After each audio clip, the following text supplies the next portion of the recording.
Hello everyone, welcome to our YouTube channel Sandra advance education. आज हम पढ़ने जा रहे हैं क्लास फर्स्ट की हिंदी की बुक रेशम का लेसन 16। इस लेसन में आज हम विक्रमादित्य की एक कहानी पढ़ेंगे। इस लेसन का नाम ही है विक्रमादित्य का न्याय। तो इस लेसन में हम जानेंगे कि जो राजा विक्रमादित्य थे वो किस प्रकार से एक न्याय मतलब न्यायपूर्ण कोई भी जो फैसला है वो किस तरीके से न्यायपूर्ण करते थे। तो इस लेसन को शुरू करने से पहले हम इस लेसन में आए कुछ शब्द अर्थों को जान लेते हैं जो आपके लिए नए हैं। जैसे बुद्धिमान का अर्थ होता है समझदार, न्यायप्रिय का अर्थ होता है न्याय पसंद मतलब जिसको न्याय पसंद हो, प्रसिद्ध का मतलब होता है मशहूर, निर्णय का अर्थ होता है फैसला, समस्या का अर्थ होता है परेशानी, अनुचर का अर्थ होता है राजा का सेवक, अधिकार का अर्थ होता है दावा, आदेश का अर्थ होता है हुक्म या फिर आज्ञा। ठीक। और इसके अलावा राज दरबार का अर्थ होता है राजा की अदालत जहां राजा लोगों की समस्याओं को सुनता हो। ठीक है, आपने अदालत सुना ही होगा। तो वहां पर क्या होता है, जो लोगों की समस्याएं होती हैं वहां पर उनको सुना जाता है और फिर न्याय दिया जाता है। तो देर न करते हुए शुरू करते हैं आज का इस लेसन। इस लेसन में आए कुछ शब्द अर्थों को हमने जान ही लिया है, तो अब आपको इस लेसन को समझने में आसानी होगी। उज्जैन के शासक विक्रमादित्य एक बुद्धिमान और न्यायप्रिय राजा थे। उज्जैन एक जगह है, ठीक, वहाँ के एक शासक मतलब राजा थे विक्रमादित्य जो बहुत ही समझदार, बुद्धिमान और न्यायप्रिय मतलब उनको न्याय पसंद था, न्यायप्रिय राजा थे। वह अपनी बुद्धिमत्ता के कारण प्रसिद्ध थे मतलब वो अपनी समझदारी या बुद्धिमत्ता के कारण बहुत ज़्यादा फेमस थे या फिर मशहूर थे। लोग दूर दूर से उनके पास अपने झगड़ों को लेकर आते थे। राजा विक्रमादित्य सही निर्णय करके उनके झगड़े को निपटाते थे। सब लोग राजा के निर्णय को मानते थे। देखिए क्या था, जो राजा थे, राजा विक्रमादित्य थे, ये कहाँ के शासक थे? उज्जैन के शासक थे। बहुत ही ज़्यादा समझदार थे, ये सही न्याय देते थे, सही निर्णय लेते थे, सही न्याय लेते थे, इसलिए ये बहुत ज़्यादा फेमस थे और दूर दूर से लोग अपनी समस्याओं को लेकर के या अपने झगड़ों को लेकर के इनके पास आते थे। और जो राजा थे वो सही निर्णय लेते थे और उनके जो समस्याएं थी उनको ख़त्म कर देते थे या फिर उनके झगड़ों को ख़त्म कर देते थे सही न्याय दे करके, सही फैसला करके। एक बार राज दरबार में दो औरतें आईं। वे दोनों आपस में झगड़ रही थीं। झगड़े का कारण एक बच्चा था। दोनों का कहना था कि बच्चा उसका है। दोनों औरतें एक दूसरे को झूठा बता रही थी। देखिए, एक बार एक इंसिडेंट है, एक कहानी है, एक घटना घटी थी। क्या हुआ था, राजा के दरबार में दो औरत आई थी जो कि एक बच्चे को लेकर के झगड़ा कर रही थी और दोनों उस बच्चे को अपना बता रही थी। एक कह रही थी कि ये बच्चा मेरा है, दूसरी कह रही थी ये बच्चा मेरा है। तो उस बच्चे को लेकर के दोनों में आपस में लड़ाई हो रही थी। राजा ने उन दोनों की समस्या को बारी बारी से सुना और सोच में पड़ गया। उसे झगड़े का कारण बिल्कुल समझ में नहीं आया। राजा ने थोड़ी देर के लिए अपनी आंखें बंद की और समस्या के बारे में सोचा। देखिए क्या हुआ था, इस तरीके की समस्या राजा के सामने आई तो वो बड़े मतलब आश्चर्य में पड़ गए। उनको कुछ समझ में नहीं आया कि क्या उनको समस्या का सामना करना पड़ा। वो समझ नहीं पा रहे थे कि वो क्या निर्णय लें। तो उन्होंने आंखें बंद की और समस्या के बारे में थोड़ी देर सोचा कि समस्या क्या है आखिर, और उसके बाद में फिर उन्होंने निर्णय लिया। देखते हैं क्या अब ये करते हैं राजा। एकाएक उसने अपनी आंखें खोली और अपने एक अनुचर को तलवार का आदेश दिया। देखिए क्या हुआ था, राजा ने समस्या के बारे में सोचा और सोचने के बाद जो राजा थे उन्होंने अपने सेवक को तलवार लाने के लिए कहा कि एक तलवार लेकर के आओ। अनुचर तलवार लेकर आया। राजा ने आदेश दिया कि बच्चों को दो भागों में काट दिया जाए तथा प्रत्येक औरत को एक एक भाग दे दिया जाए।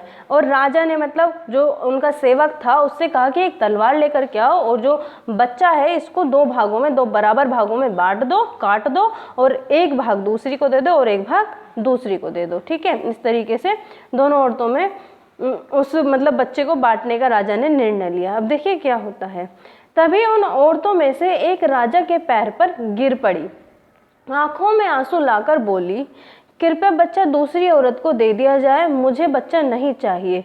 मैं बच्चे पर से अपना अधिकार छोड़ती हूँ।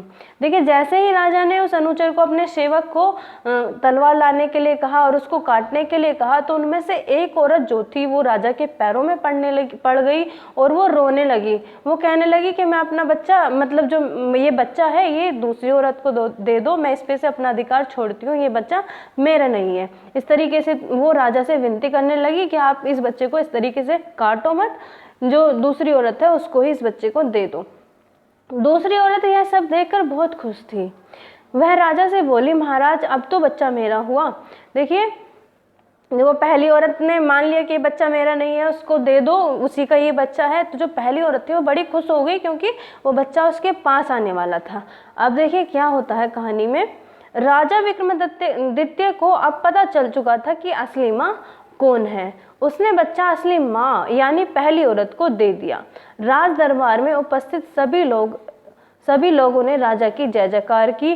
राजा ने झूठा दावा करने वाली दूसरी औरत को जेल में डालने का आदेश दे दिया। देखिए किस तरीके से राजा ने जाना कि इसकी असली माँ कौन है।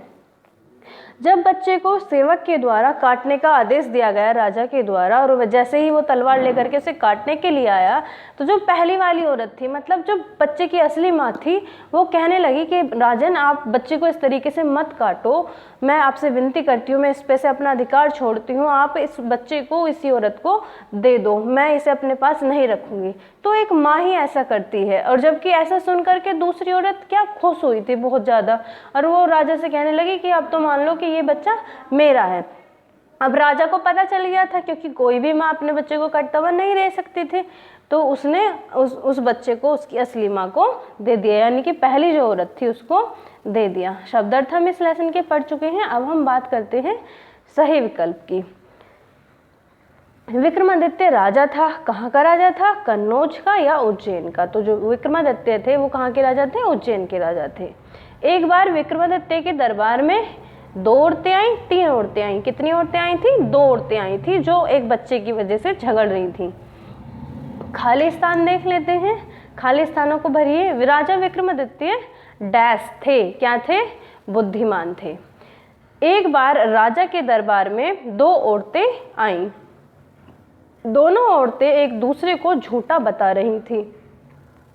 अनुचर तलवार लेकर आया। दरबार में बैठे सभी लोगों ने राजा की जय जयकार की।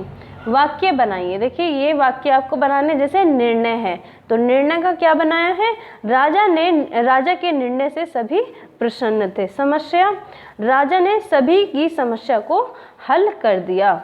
ऐसे ही अधिकार, स्वतंत्रता हमारा जन्मसिद्ध अधिकार है। बुद्धिमान, राजा बहुत बुद्धिमान थे।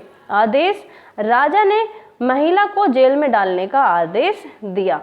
समझिए और लिखिए। देखिए औरत का आदमी लिखा हुआ है, मतलब क्या है, हमें स्त्रीलिंग बनाना है या लिंग चेंज करना है। बहन का भाई हो जाएगा, बच्ची का बच्चा हो जाएगा, और बेटी का बेटा हो जाएगा। रानी का राजा, पुत्री का पुत्र, लड़की का लड़का, राजकुमारी का राजकुमार।